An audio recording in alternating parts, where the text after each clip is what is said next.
Kai Cenat a révolutionné le monde du streaming. Élu pour la deuxième fois d'affilée streamer de l'année, réunissant plus de 9 millions d'abonnés sur Twitch et 12 millions sur YouTube, ses qualités d'entertainer ne sont maintenant plus approuvées. En nous surprenant chaque semaine et en repoussant toujours les limites et les normes de sa discipline, il s'est établi comme un acteur incontournable du divertissement américain. Mais en analysant avec plus de recul ses actions et ses choix, je me suis rendu compte qu'en fait, son pouvoir et son succès sur Twitch ne sont loin de là liés au hasard, à des coïncidences ou à son talent d'entertainer, tu vois. En fait, le truc, c'est que derrière ses qualités d'entertainer, il cache en réalité de grandes qualités de stratège et une compréhension quasi parfaite des réseaux sociaux. Il sait parfaitement comment maintenir son pouvoir sur Twitch, il sait parfaitement comment maintenir l'attention des gens.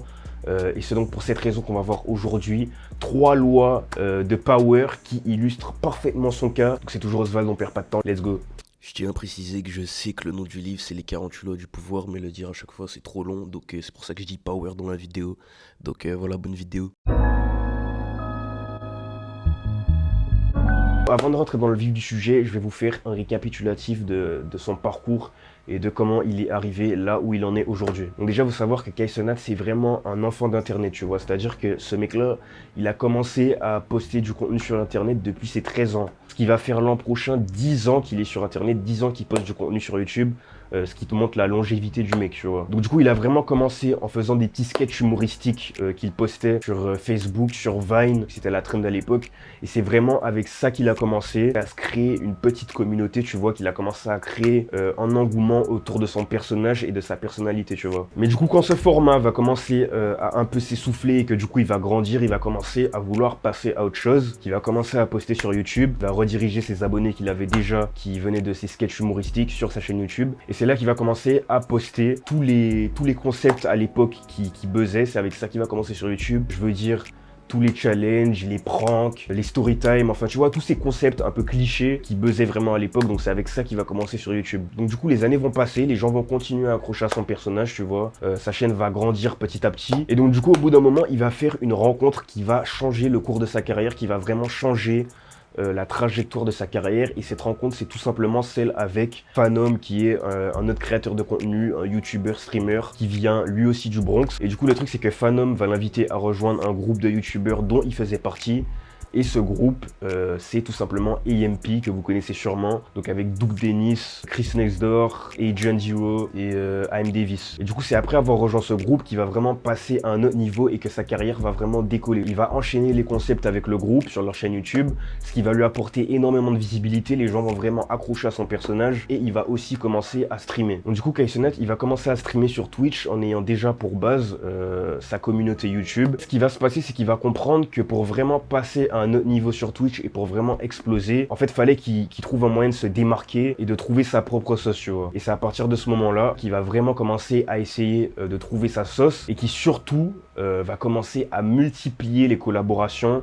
Il va apparaître partout sur Twitch, il va commencer à vraiment multiplier les collaborations et il va peu à peu se faire connaître de par son personnage très jovial et tout, les gens vont s'attacher à lui et il va très vite faire grandir sa communauté sur Twitch. Il va enchaîner avec son subathon légendaire où il va battre le record de sub sur Twitch de toute la plateforme. Donc du coup, sa notoriété sur Twitch va vraiment grandir de manière phénoménale, de manière fulgurante. Il faut dire aussi qu'il va vraiment apporter un air frais dans le monde du streaming, un air frais sur Twitch, de par le fait que c'est vraiment lui qui a apporté cette touche très festive, donc la danse, les meufs, la musique. En fait, c'est vraiment lui qui va apporter un air frais sur Twitch, tu vois. Et donc du coup, on arrive à maintenant où il est toujours sur son run incroyable, où il nous surprend semaine après semaine. Ce qui nous amène donc à la première loi qu'utilise Kai Cenat pour maintenir son momentum et son pouvoir sur Twitch, la loi numéro 6.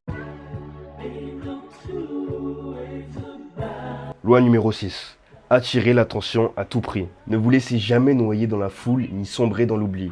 Soyez à tout prix le point de mire, celui que l'on remarque. Soyez l'aimant qui attire tous les regards. La société a besoin de personnalités flamboyantes, d'individus qui tranchent sur la médiocrité générale. L'une des plus grandes qualités de Kai est qu'il ne se repose jamais sur ses lauriers, qu'il est toujours activo et il est toujours concentré dans ce qu'il fait malgré son succès. Parce qu'en fait, le truc, c'est qu'on se rend pas compte du niveau de force mentale et d'exigence avec soi-même qui est nécessaire pour continuer à rester concentré dans ton travail, concentré dans ta discipline quand tu as atteint, entre guillemets, le succès déjà, tu vois. Et ça c'est vraiment un comportement qu'on peut observer dans toutes les disciplines. Que ce soit le sport, le rap, la musique, la création de contenu, c'est un comportement qu'on peut observer partout, tu vois. C'est-à-dire que par exemple, dans tous les mecs qui se font drafter chaque année en NBA, qui ont donné toute leur vie au basket, qui ont donné toute leur adolescence, toute leur enfance au basket, qui ont fait des centaines de sacrifices. En fait, il faut comprendre que l'arrivée en NBA, pour eux, c'est comme une consécration à tout ce travail, alors que c'est censé être que le début. Un lycéen américain senior jouant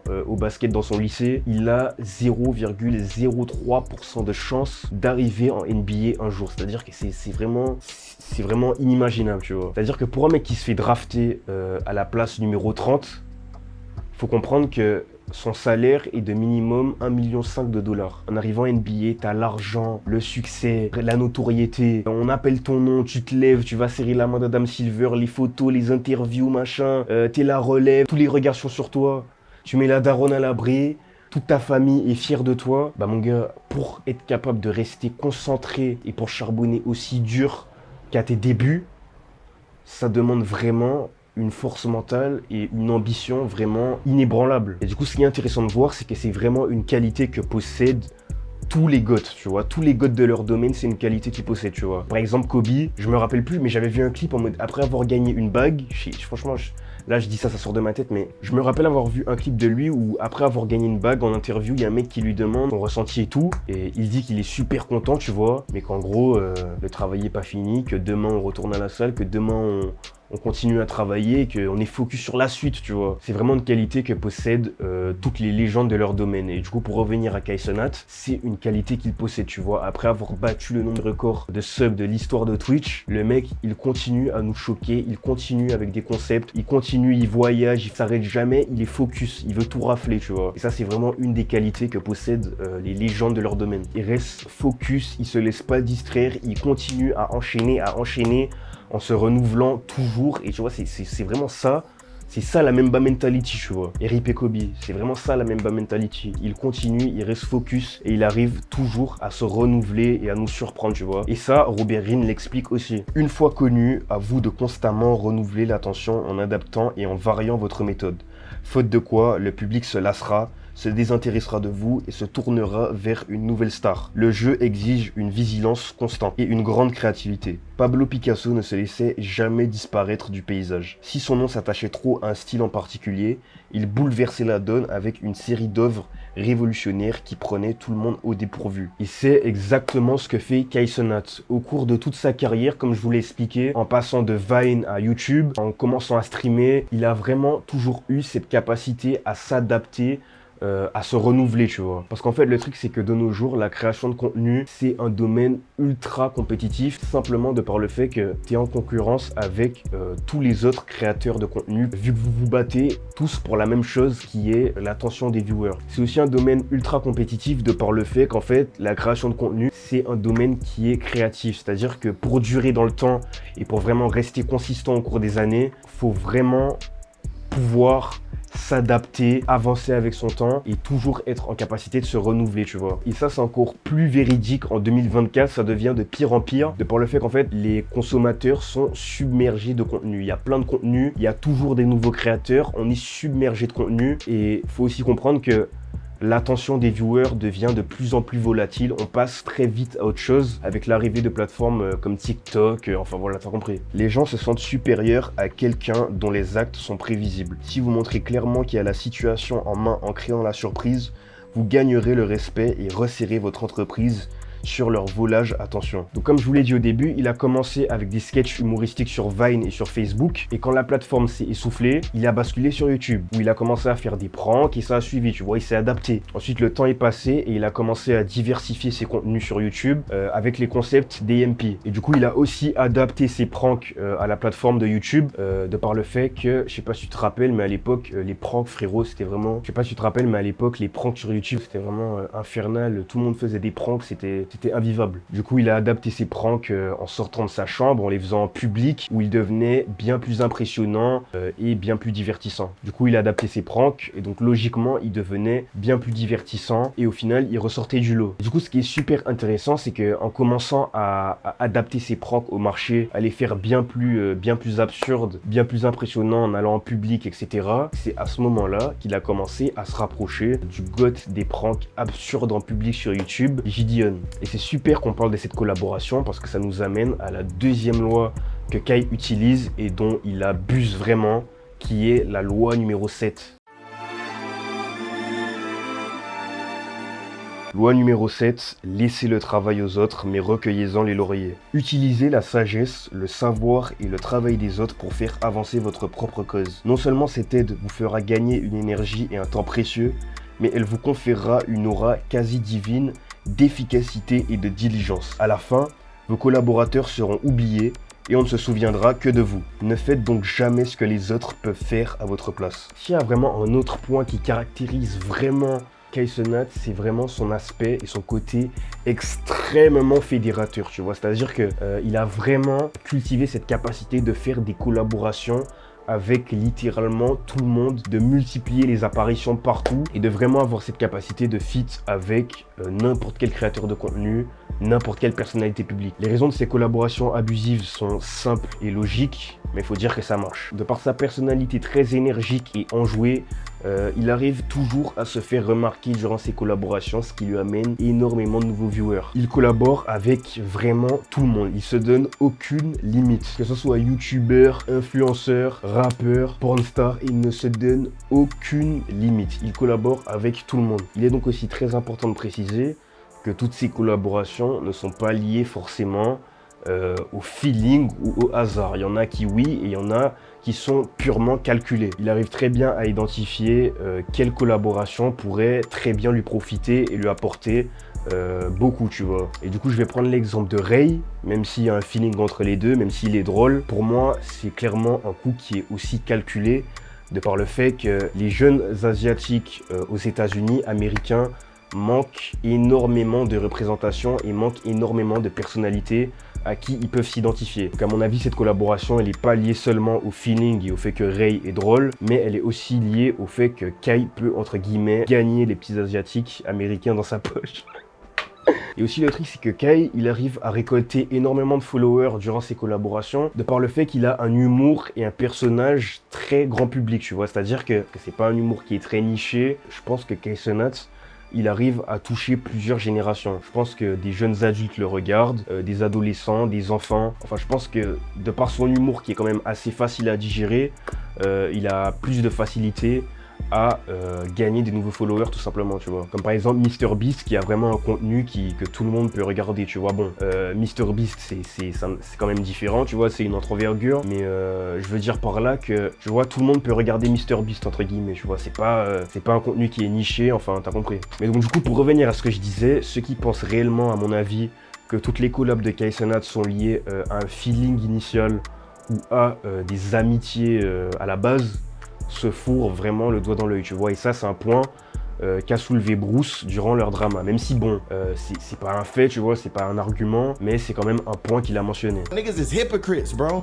Big hypocrites. Super big hypocrites. Niggas shitted on Aiden. Niggas fake hated Aiden for the longest. When I started liking Aiden, I did not stop. I never fucking go, bro, no, like, That's not being friends, bro. Every time you come to me, bro, it is for some content shit. That is not a friendship shit. That's not a friendship at all, bro. We don't have no real talks. That's not no friendship, bro. That's content. Every time you talk, the boys. Damn, nigga, are you okay, bro? So don't send little slick shots about niggas and then congratulate them and then want to do content after that. That's not how shit work, bro. At the end of the day, what this shit all for, chat? Money. I can talk real because I ain't got shit to hide. These niggas is scripting shit and hiding shit. Le monde du pouvoir a la même dynamique que la jungle. Il y a ceux qui vivent de leur chasse, mais il y a aussi une foule de créatures, comme les hyènes et les vautours, qui vivent de la chasse des autres. Une fois que vous avez établi une base de pouvoir, devenez vous-même un vautour et vous vous épargnerez beaucoup de temps et d'énergie. Donc du coup, après avoir entendu tout ça, il y a peut-être des chances que tu te dises des trucs du style ah mais ça veut dire que Kai Cenat est faux, ah mais c'est pas éthique, ah mais blablabla, mais machin, mais frérot, C'est l'industrie. Peut-être que oui, il approche et il collabore avec certains streamers pour en bénéficier en retour. Et mon gars, faut comprendre que ceux avec qui il collabore ont aussi un impact sur leur carrière et leur progression. Genre à mon avis, il faut arrêter de diaboliser ce comportement dans les hautes sphères de la création de contenu, du streaming, etc. Tu vois. Oui, certes, il s'amuse dans ses streams, voilà, il danse, ah voilà, Riz God, machin, Duke Dennis, et d'ailleurs c'est gênant ça devient gênant de fou. C'est bon délire, tu vois. Mais à la fin de la journée, son but, c'est de tout rafler. Il veut devenir le meilleur créateur de contenu, tu vois, donc c'est comme ça. C'est-à-dire que mon gars, je sais pas si tu te rends compte des sommes que ce gars-là génère. En disant ça, je parle bien de ce qu'il génère, hein, tout ce qu'il génère, pas ce qui rentre dans sa poche. Mais je suis allé vérifier juste pour la vidéo. En ce moment, il est à 114 000 subs, qui paie minimum 5 € par mois. Donc je te laisse faire les calculs. C'est sans compter YouTube, ses contrats, son deal avec Nike, enfin mon gars, genre... C'est plus le petit de 15 ans qui prend que son frère dans sa chambre. Toutes nos relations, elles sont transactionnelles, hein, les gars. Toutes nos relations de tous les jours, elles sont transactionnelles. C'est-à-dire que nos relations, elles sont basées sur des choses qu'on s'apporte entre nous, tu vois. C'est comme ça. Que ce soit de l'amour, du fun, vu qu'on a les mêmes centres d'intérêt, le même humour. Enfin, toutes nos relations, elles sont transactionnelles. C'est juste que c'est pas forcément avec des intentions, voilà, enfin, t'as compris. C'est un processus qui est inconscient dans notre cerveau. On n'y pense pas, mais c'est la nature humaine. Donc du coup, voilà, c'est tout pour cette loi. Et ça nous amène maintenant à la dernière loi qu'utilise Kaizenat, qui est tout simplement la loi numéro 5. Cinco.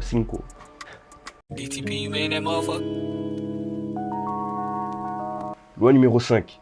Protégez votre réputation comme la prunelle de vos yeux. La réputation a un pouvoir quasi magique. D'un coup de baguette, elle peut doubler votre potentiel.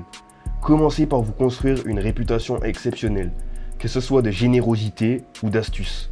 Cette qualité vous distinguera des autres et fera parler de vous. Puis, diffusez-la auprès du plus grand nombre de gens possible et regardez-la s'étendre comme un feu de forêt. Donc du coup, cette troisième loi explique aussi parfaitement la situation de Kaizenat de par le fait qu'il s'est construit une réputation très positive, tu vois. C'est-à-dire que c'est très good vibes, très fun, convivial et tout. Enfin, c'est vraiment sa réputation, tu vois. Genre, c'est pas un mec qui s'est fait connaître pour faire des dingueries comme Speed, ou comme Adjin qui s'est fait connaître pour faire des blagues de gay, tu vois. Ce qui fait qu'en fait, par rapport à son niveau de popularité et de fame, il a au final très peu de haters. Oui, bien sûr, il en a comme ils en ont tous, mais je veux dire que par rapport à son niveau de popularité, il en a vraiment pas beaucoup, tu vois. C'est-à-dire que dans la tête des Américains, Kaizenat, c'est vraiment, tu vois, le mec bon délire, le mec drôle que tout le monde aime et tout, enfin voilà. Et du coup, qu'est-ce qui découle d'une si bonne réputation? Ben, par exemple, premier streamer a décroché un contrat avec Nike. Premier streamer à rentrer dans l'équipe Nike, tu vois.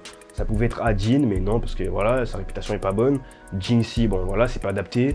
Et tu vois, lui, sa réputation l'a permis de rentrer dans la famille Nike, tu vois. Quand il arrive dans d'autres pays, les gens sont super contents de le voir. Je sais pas si t'as vu sa vidéo d'arrivée au Nigeria, mais frère, t'as l'impression qu'ils sont en train d'accueillir CR7, c'est une dinguerie. I've been at the airport for 3 days waiting for you, bro. 3 days for me? Yes, 3 days. 3 days for you. Yo, what the fuck? Bro, like... Yo! What the fuck? What the fuck? Wait, look, sorry. Thank you, bro. What the fuck?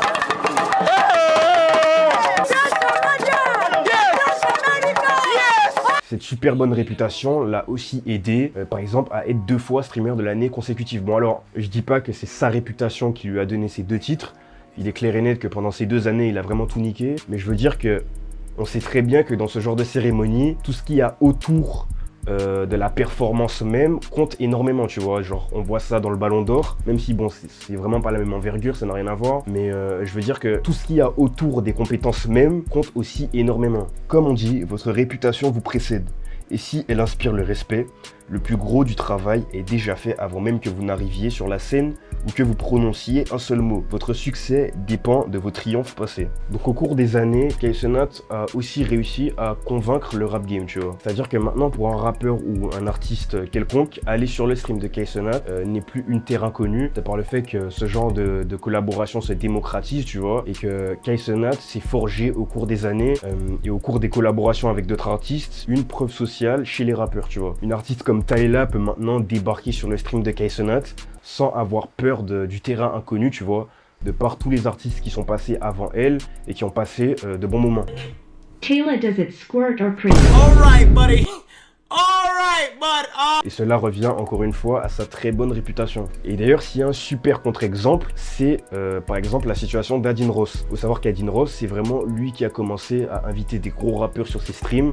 C'est vraiment lui qui a commencé cette tendance, tu vois. Mais le problème, c'est que au cours des années, il a vraiment ruiné tout seul sa réputation. De par toutes ses blagues, Adin s'est donné une réputation de troll gay, tu vois. Et du coup, il se fait plus respecter par les rappeurs.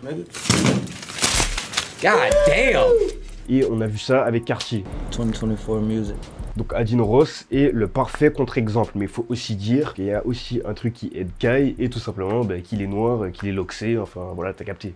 Alors c'est pendant le montage que je me rends compte que comme un con, le micro s'est débranché. En plus je l'ai vu, hein. Regardez là, je regarde là. Voilà, je regarde et je me rends pas compte qu'il est vraiment débranché. Parce qu'en fait, il était un petit peu débranché, genre il était pas totalement débranché. Et du coup, là je continue à parler comme un con encore, donc du coup je vais devoir finir la vidéo au montage. Donc voilà, si vous aimez bien mes vidéos, si vous aimez la vidéo, likez, mettez en commentaire référencement pour m'aider, même si t'as rien à dire, parce que voilà, faut que je m'achète une caméra, là c'est critique. Alors du coup, pour revenir à ce que je disais, j'expliquais en gros que KSNat il a un petit avantage à Adin, qui est tout simplement qu'il est noir, qu'il a des locks, des tatouages et tout, voilà, je m'en fous, je veux pas entendre dans les commentaires de ces comme faut arrêter de se voler la face. En 2024, les gens, ils regardent que l'apparence, ils essaient même pas de creuser. Donc voilà, ça faut dire que ça aide aussi, que KSNat, il est tout simplement, il est noir quoi. Donc tu vois, c'est... T'as capté. Donc du coup après ça dans la vidéo j'expliquais en gros que KSNat il est arrivé à un point où c'est les maisons de disques qui le contactent pour faire passer leur artiste dans ses streams pour des sommes astronomiques d'argent, ça il l'a dit. Je vais essayer de te mettre le clip juste là. Yes, bro. Labels have offered to pay me to react to certain things, but I've never accepted money due to the fact that what if the nigga pay me and the shit trash? On God, on my life, on my mother's life, on my life, I've never accepted label money to react to music. What labels send me these days is Kai.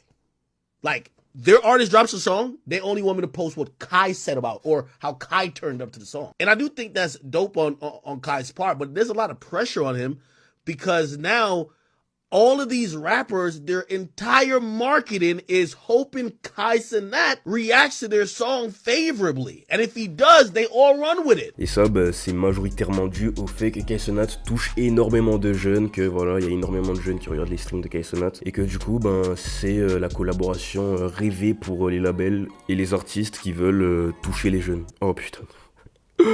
Oh putain, mon dieu. Enfin bref, KSNat, il touche énormément de jeunes, il touche plein de jeunes. Oh putain, mais oh mon dieu. Bref, KSNat, il y a beaucoup de jeunes qui regardent ses streams. Donc voilà, c'est la collaboration parfaite et rêvée pour les artistes, pour les maisons de disques. Donc voilà. Donc alors c'est tout pour cette vidéo. Merci si t'es arrivé jusque là. Merci d'avoir regardé la vidéo. Ça me fait énormément plaisir. J'ai galéré avec cette vidéo, j'ai perdu plusieurs rushs, j'avais pas assez d'espace. Enfin bref, ça a été long, c'est pour ça que j'ai pas posté. Merci d'avoir regardé la vidéo. Dis-moi ce que t'en as pensé en commentaire. Like. Et vas-y, continue à charbonner, continue à grind. Et vas-y frérot, stay great.